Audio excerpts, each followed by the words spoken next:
Boa tarde, começa agora mais um Repercutindo Entrevistas nesta quarta-feira, dia 26 de outubro de 2022. A conversa hoje é sobre saúde, prevenção e ao meu lado está a doutora Daniela Lessa, da Oncocinos. A Oncocinos atua desde 2003 na região, sendo a maior clínica especializada no atendimento a pacientes com câncer aqui do nosso eixo. E essa trajetória foi construída com muito sucesso e a gente vai contar um pouquinho então de toda essa trajetória, tirar algumas dúvidas também e falar sobre estudos e prevenção ao câncer. Então, doutora Daniela, boa tarde, seja bem-vindo ao Repercutindo. Muito boa tarde, obrigada. Doutora, queria começar então a nossa conversa um pouquinho contigo. Tu que atuas, então, há tanto tempo já na oncologia, também é professora universitária, sabe muito dessa, de toda a prevenção, a importância do tratamento. E antes aqui de começar o programa, nós estávamos falando muito sobre isso também, o impacto da pandemia na questão do tratamento de pacientes oncológicos. E eu queria começar a nossa entrevista pedindo para te explicar um pouquinho, porque muitas pessoas ainda têm dúvidas entre a quimioterapia e a radioterapia, né? Bom, fui até o médico, recebi o diagnóstico e a opção, então, foi o tratamento X, seja através da quimio ou da rádio. Qual é a diferença para as pessoas entenderem um pouquinho melhor? Perfeito, essa questão é recorrente, é muito frequente, e a diferença basicamente é que a radioterapia é um tratamento localizado, então ele atua para prevenir que o tumor volte no local, principalmente. Ele pode ser usado como um complemento da cirurgia ou da quimioterapia, ou pode ser usado isolado, então cada caso vai determinar qual tratamento a ser escolhido. Já a quimioterapia é um tratamento que nós costumamos dizer que é sistêmico. Ele atua em todo o corpo. Vai pela corrente sanguínea e atua em complemento também à rádio ou à cirurgia, ou às vezes também isoladamente. Então, volto a dizer, cada caso é um caso. Tem casos que tem que operar, tem casos que tem que fazer quimio, rádio, cirurgia e outros tratamentos também que acabam ajudando a curar os pacientes ou a tratá-los de uma maneira melhor. E a gente sabe que um dos grandes medos, vamos dizer assim, que mexe muito com a vaidade e que acaba sendo até um estereótipo, né, dos pacientes, que é a questão da queda de cabelo, a queda dos pelos, né? Muitas pessoas já ficam super fragilizadas com a doença e ainda mais pela questão da aparência, né? Que a gente sabe que isso acaba sendo o menor dos problemas, mas muitas pessoas sim se sentem envaidecidas com essa questão. É possível fazer o tratamento através da quimioterapia sem perder o cabelo? Existem técnicas que permitem que não é 100% garantido, mas que minimize essa questão, né? Exatamente, existe. Nós temos nas nossas duas unidades a touca fria, né, a touca gelada, como os pacientes chamam, a touca inglesa, que na verdade é um processo para evitar que a quimioterapia afete o couro cabeludo, o folículo piloso, que vai prevenir a queda. Isso vai depender, o resultado dela, do tipo de químio, do tipo de cabelo também, mas é um grande avanço para as pacientes, porque a queda do cabelo, como tu bem disseste, ela sinaliza que a pessoa está doente. Ela sinaliza uma fragilidade ou uma condição que nem sempre ela quer compartilhar. E nem sempre ela quer, naquele momento, compartilhar ou conversar a respeito da sua doença ou do seu tratamento, e imediatamente chama atenção a questão da falta de cabelo. Então, não é só uma questão estética, é estética também, existe a vaidade, mas existe a questão de propriedade da pessoa, da sua autoestima, da sua sensação de pertencimento, né, a um mundo, a um meio social, que ela acaba ficando atrapalhada, então, com a perda de cabelo. E isso realmente acaba refletindo, e que bom, né, que de certa forma as pessoas possam ter acesso a esses tipos de tratamento. Quais são, ali na clínica especificamente, né? Quais são os convênios? A clínica atende também convênios, atende particular? Qual o perfil dos pacientes? Atendemos uma ampla gama de convênios. Atendemos IP, atendemos Dr. Clean, atendemos Saúde e Paz, GEAP, Petrobras, Sul América, Bradesco, Amil, uma diversidade de convênios. Então, o paciente pode fazer o seu tratamento pelo convênio totalmente, ou o paciente particular também pode fazer um orçamento, porque os custos, isso é uma dúvida também que os pacientes têm muito, custo de quimioterapia, custo de tratamento. Cada quimioterápico protocolo de quimioterapia pode significar um custo que pode ser, às vezes, factível para a família e às vezes não. Então, a gente informa, a gente analisa o paciente, vê a melhor solução. Então, o fato de não ter um convênio não inviabiliza também ele de buscar um tratamento diferenciado. É importante, né, que as pessoas procurem mesmo. A gente sabe que, a partir do momento, muitas pessoas têm essa sensação, recebi o diagnóstico, e agora? Né? Passado aquele choque inicial, aí as pessoas vão em busca dos tratamentos, e quanto mais cedo a gente conseguir ter esse diagnóstico, mais satisfatório vai ser o tratamento, né? Isso é uma verdade absoluta. Quanto antes a gente tanto diagnosticar, quanto ao diagnóstico buscar um tratamento assertivo, melhor planejamento terapêutico, vai significar em melhores resultados. E a gente fala muito também dessa questão da família, né? De que forma esse suporte familiar, não apenas o suporte clínico, mas o suporte familiar pode ser benéfico para o paciente.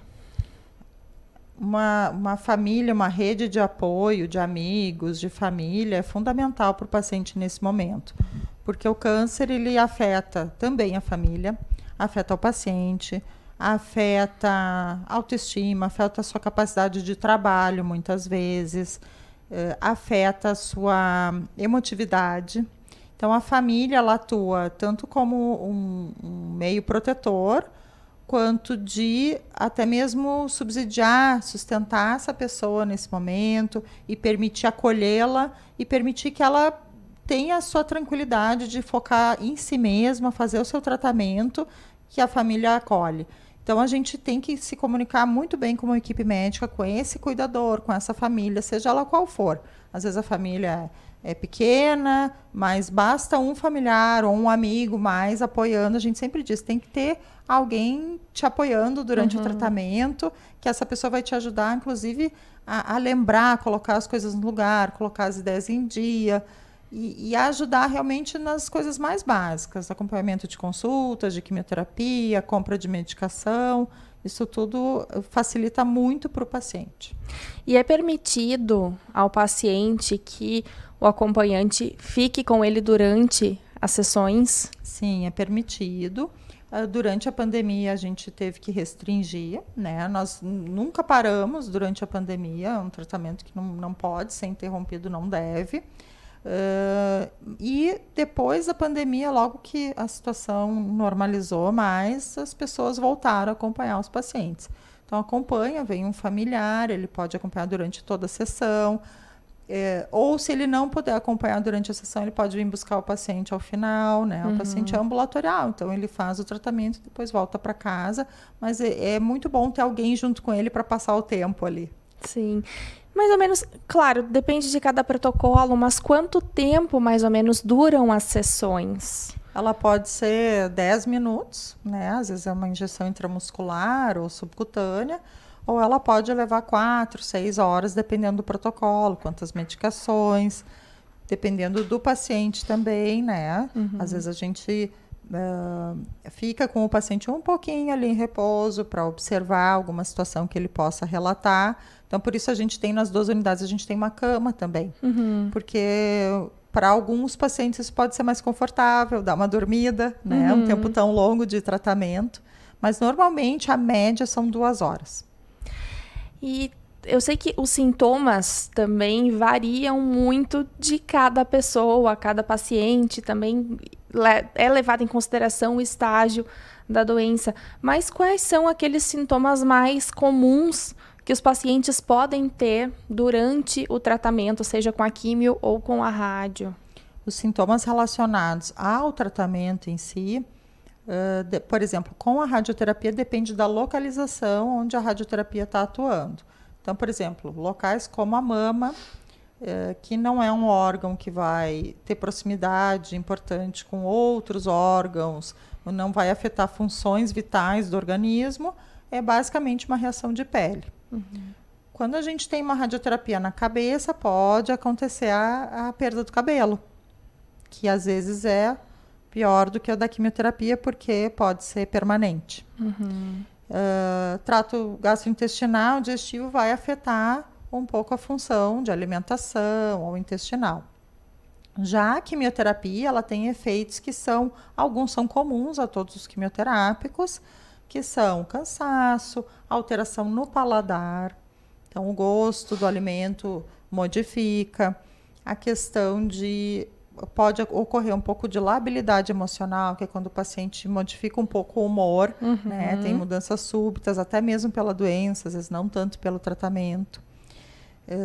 Cansaço, fadiga, então, como eu falei, e pode ocorrer um aumento da susceptibilidade dele a infecções, porque o tratamento acaba baixando os nossos glóbulos brancos e acaba oportunizando, então, infecções que, de outra sorte, não seriam percebidas ou importantes.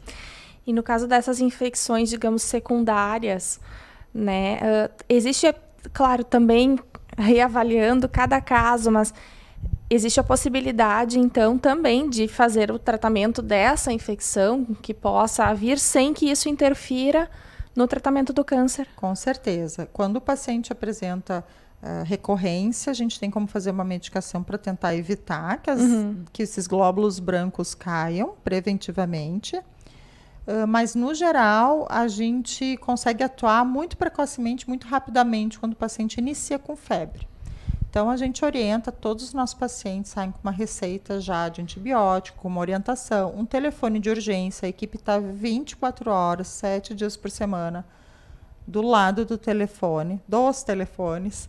Então, o paciente tem acesso irrestrito e a gente orienta acima de 37,8, ligar para o celular de plantão, onde ele vai poder ter um contato médico e identificar se ele começa a usar antibiótico ou se ele deve se dirigir ao hospital quando o médico identifica que é uma situação mais importante. É muito importante saber toda essa questão do suporte da rede de apoio, né? E o apoio clínico é essencial para o paciente nessa hora, né? Bom, estou em casa agora, não estou abandonado, tenho ali todo... Fundamental, porque nós observamos que é relativamente comum ainda o paciente buscar, por exemplo, o tratamento em outra cidade, em Porto Alegre. E, às vezes, o paciente fica um pouco perdido em onde ele vai buscar um auxílio, porque o paciente não sabe que ele vai precisar eventualmente. E o paciente oncológico precisa ter esse contato de urgência. Precisa ser socorrido imediatamente, nem que seja por palavras. Então, a gente sempre orienta, né? Busque um apoio, um suporte. E, de preferência, para o paciente oncológico, sempre é melhor ele se tratar perto da sua casa. Porque o câncer é uma maratona, não é uma corrida de 100 metros. Então, a gente tem que pensar que a gente tem um trajeto por aí, o paciente tem que ser preservado. Um caminho, teoricamente, mais longo a ser percorrido até uma possível alta, né? Exatamente. E, doutora, a gente falou um pouquinho antes da importância da manutenção do tratamento também. Nós tivemos o período da pandemia em que os casos de câncer aumentaram bastante e também o número de pacientes que abandonou o tratamento até em função de medo mesmo de uma doença que até então era desconhecida. Qual foi o verdadeiro impacto disso para a oncologia, para esse setor? Se tem dados dos Estados Unidos, eles estimavam que para os próximos 10 anos ainda teríamos repercussão por conta de exames preventivos que não foram realizados. Então, o estadiamento das doenças aumentaria, porque seria diagnosticado num momento mais tardio. O que nós observamos ali, que como nós nos mantivemos abertos, nós buscamos ativamente os pacientes que já eram nossos, tranquilizando-os que eles poderiam vir, que seria seguro, o nosso ambiente era privativo, não tinha nenhuma comunicação, então o paciente vinha, ficava numa sala sozinho, não tinha dificuldade nisso, mas o que observamos foram os pacientes que começaram a ter sintomas e fariam o diagnóstico na vigência da pandemia.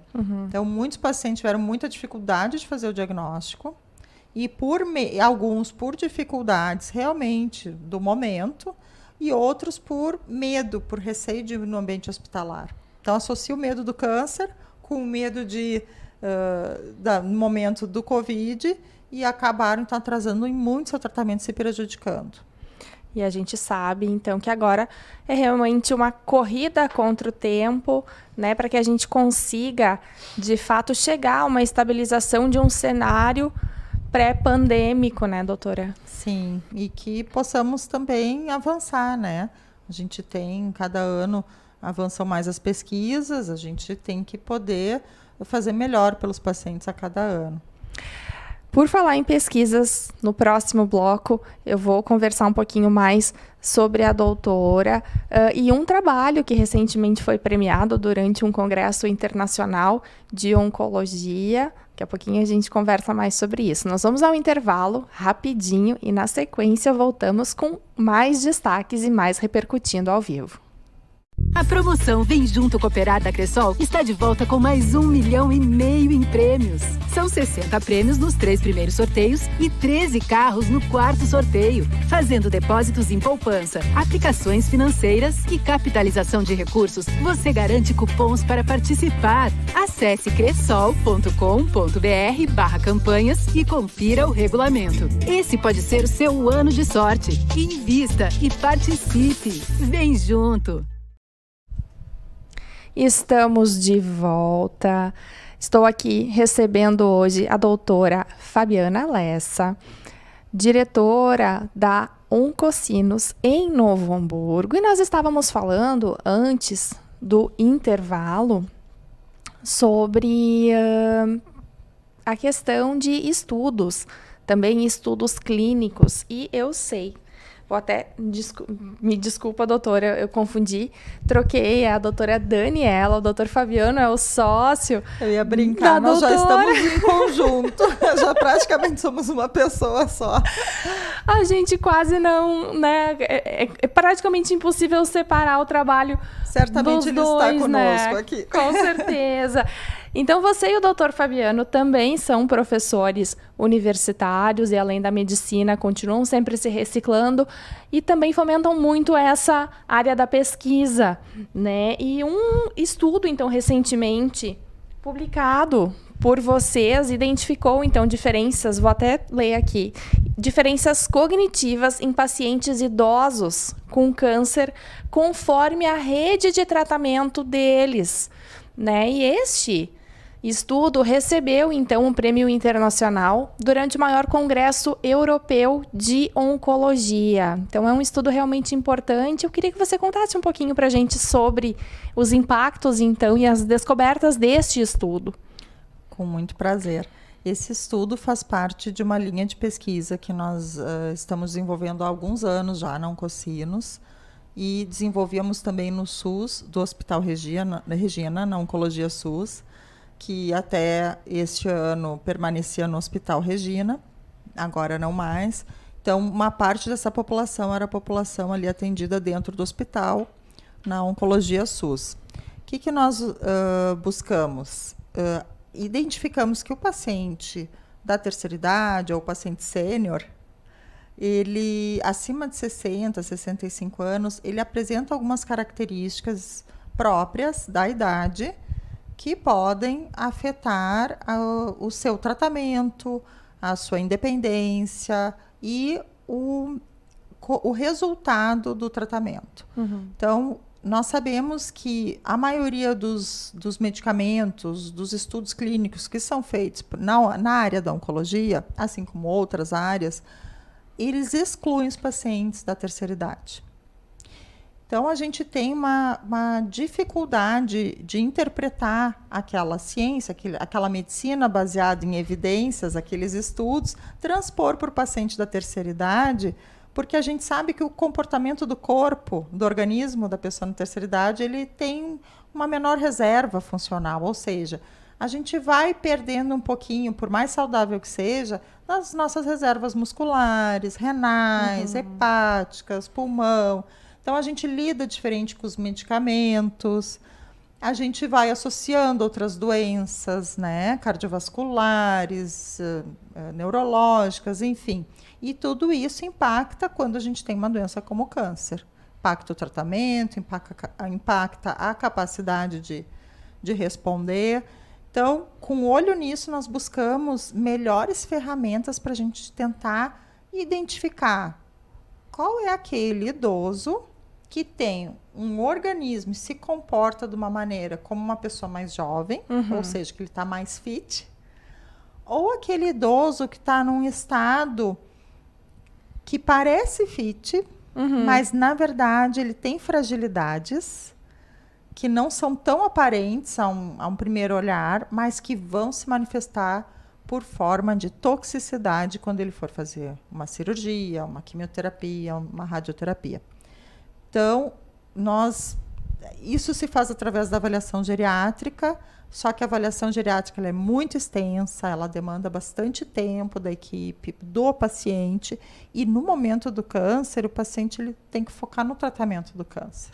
Ele não pode ter tantas coisas para ele, assim, ele já tem muitas coisas para lidar. Então, nós tentamos simplificá-la ao máximo, que é uma grande dificuldade mundial nessa avaliação, é simplificá-la para torná-la mais abrangente.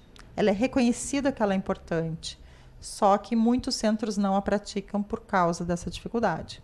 Então, a nossa linha foi ir simplificando ela, foi identificando pontos realmente importantes, que pensando um desses pontos a gente já caracteriza, tria esse paciente, identifica alguma fragilidade e encaminha ou para um tratamento, pode ser nutricional, pode ser físico, pode ser psicológico, que vai ajudá-lo a tolerar e receber melhor o tratamento oncológico em si.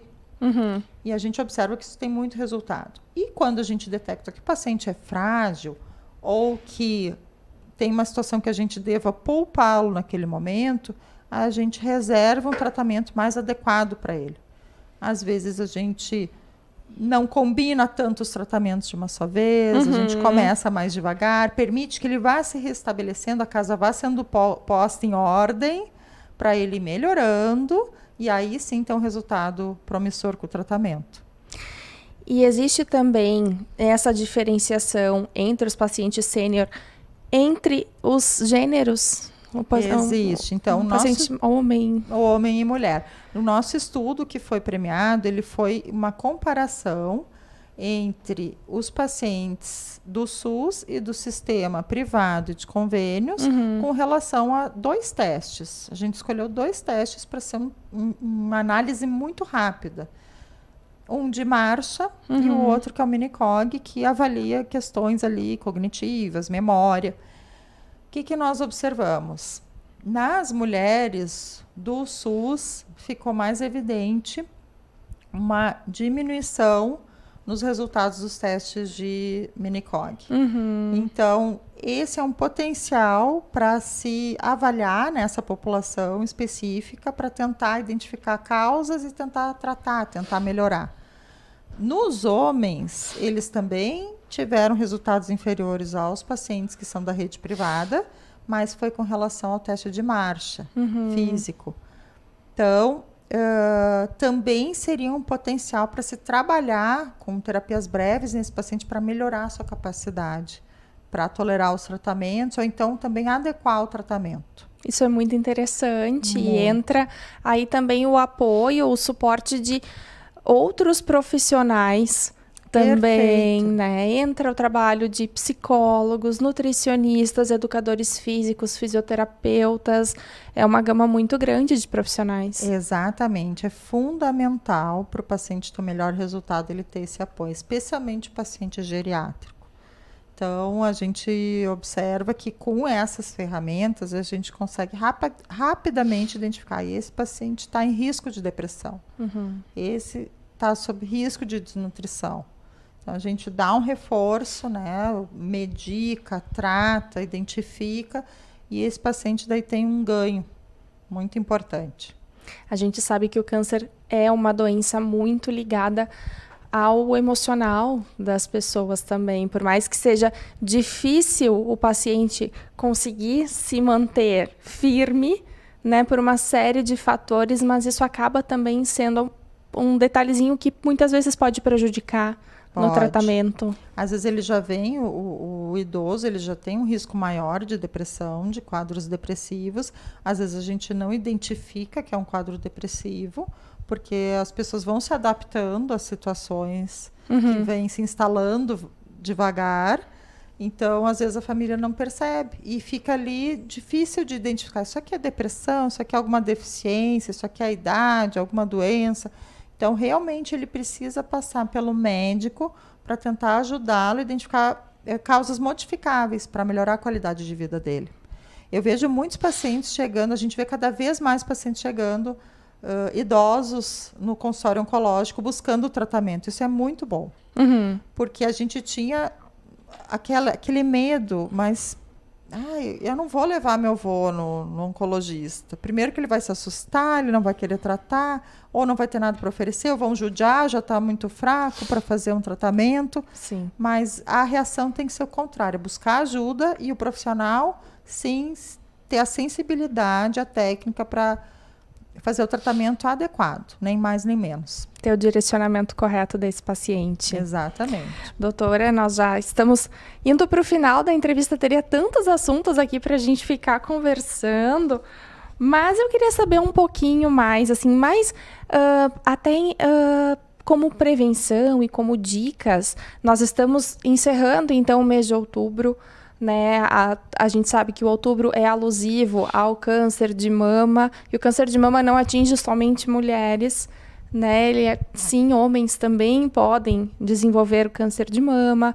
Temos o Novembro Azul, que também chama a atenção jamais para o público masculino. Na sequência, nós temos o Dezembro Laranja, que fala também sobre o câncer de pele, que aqui no Brasil também é um dos maiores. Acho que está no ranking dos top, né, dentro da doença em si. Então, eu queria que tu falasse para a gente um pouquinho sobre a importância da prevenção de cada um dessas áreas. Eu vou dar um panorama geral de coisas que a gente pode fazer para todos, né, que vão servir para todos e para a nossa vida no geral. Se manter ativo fisicamente. Isso é muito importante, né? Se recomenda 150 minutos por semana de uma atividade física intensa. Intensa depende de cada um, né? Então, assim, a regularidade, manter, é muito importante ter esse tempo para si. Às vezes a gente sabe que é muito difícil, mas isso é uma escolha diária e é ao longo da vida. Quanto antes começar, melhor, mas nunca é tarde para começar. Então, exercício físico muito importante, assim como a alimentação. Também é uma escolha diária, né? A gente já sabe evitar embutidos, evitar processados, ter uma comida mais fresca, né? Isso é importante. A carne não é proibida, isso é uma dúvida frequente. Evitar a exposição solar em demasia, sempre buscar usar o protetor solar ou alguma proteção física contra o sol, especialmente agora vem chegando o verão, especialmente na nossa população aqui do sul, né? Claro. E buscar fazer os seus exames regulares, recorrentes. A mamografia a partir dos 40 anos para as mulheres. Por que não antes? Porque antes a mamografia é um método ineficaz, por conta que a mama é mais jovem, é mais glandular, então ela não detecta tão bem. A ecografia não substitui a mama, então tem que ser a mamografia de fato. E ela pode ser feita anualmente ou bianualmente, dependendo então do que o médico recomenda. Até os 75 anos a gente recomenda a mamografia, então, mais ou menos anual. Para os homens, o rastreamento para o câncer de próstata de acordo com a história familiar e a sua história de vida também. Então, o médico urologista que vai poder identificar o paciente a fazer o teste de rastreio. Outra situação que acho que vale a pena mencionar, não está dentre os aspectos desses meses, mas é a questão de tabagismo. Né? Então, assim, o tabagismo está relacionado a muitos cânceres, então evitar o tabagismo, evitar cigarro eletrônico, evitar o álcool em excesso. E gostaria de dizer que uma novidade recente é que a poluição também é causadora de câncer de pulmão. Então, aquelas pessoas que nunca fumaram, né? A exposição à poluição tem um mecanismo já identificado, causador de câncer de pulmão. Então, tem coisas que a gente consegue evitar, outras nem tanto. O que a gente puder fazer é melhor para a gente. Mesmo que a gente vá diagnosticar um câncer e não consiga prevenir 100%, a gente vai estar em melhor condição para poder tratá-lo. Para passar pelo tratamento e, no fim, ter um resultado satisfatório. Exatamente. Uma outra menção que eu gostaria de fazer é sobre, que está muito em moda agora, falar uma coisinha polêmica, que é a questão de chips da beleza, tratamentos hormonais combinados, fora de um espectro médico mais rigoroso. Então, vamos dizer, se você não tem nenhuma deficiência hormonal, seus hormônios estão de acordo com a sua idade, em dia, a reposição hormonal pode ser maléfica. O nosso corpo responde aos hormônios. Então, são fatores de risco para câncer de mama e próstata, falando basicamente. Então, muito cuidado nas recomendações para melhorar a beleza, melhorar a massa muscular no tipo dessas substâncias. É muito perigoso, né? A gente deve, e na dúvida também procurar o médico especializado, neste caso seria um endocrinologista? Sim, normalmente um endocrinologista, um clínico geral, alguém com uma concepção médica mais embasada. Então, tá bem. Essas foram as dicas da doutora Daniela Lessa, da Oncocinos de Novo Hamburgo, que conversou aqui com a gente um pouquinho sobre a trajetória da clínica, trouxe dados bem importantes também sobre o câncer a nível mundial, também para a nossa região. E, doutoras, para a gente encerrar, eu queria, então, que tu passasse os contatos da clínica para quem ainda não conhece, aonde a clínica fica localizada. Então, nós temos 2 clínicas, uma localizada no Centro Clínico Regina, fica no primeiro subsolo, a Oncocinos. Vamos atendê-los com maior carinho. E temos a Oncocinos Master, que fica bem próxima da Oncocinos, na Avenida Maurício Cardoso, também em Novo Hamburgo, número 930. São em centros clínicos, e a diferença delas, basicamente, é a vista e a questão do leito privativo. Mas a equipe toda atende nas 2 clínicas. Então, ficam aqui os contatos. Então, doutora, muito obrigada. Quero agradecer em nome do Grupo Repercussão a tua participação hoje à tarde aqui conosco neste programa. Obrigada pelos esclarecimentos também. É sempre um prazer. Parabéns pela nova sede, que eu ainda não tinha tido oportunidade de conhecer. E aproveito a convidar todos também para nos seguirem nas redes sociais. Ali a gente está sempre trazendo informação. Certo. Então, nós vamos ficando por aqui. Eu vou conversar um pouquinho mais com a doutora Daniela e numa próxima oportunidade voltamos então com o Repercutindo Entrevistas ao vivo para você. Boa tarde a todos e até o próximo programa.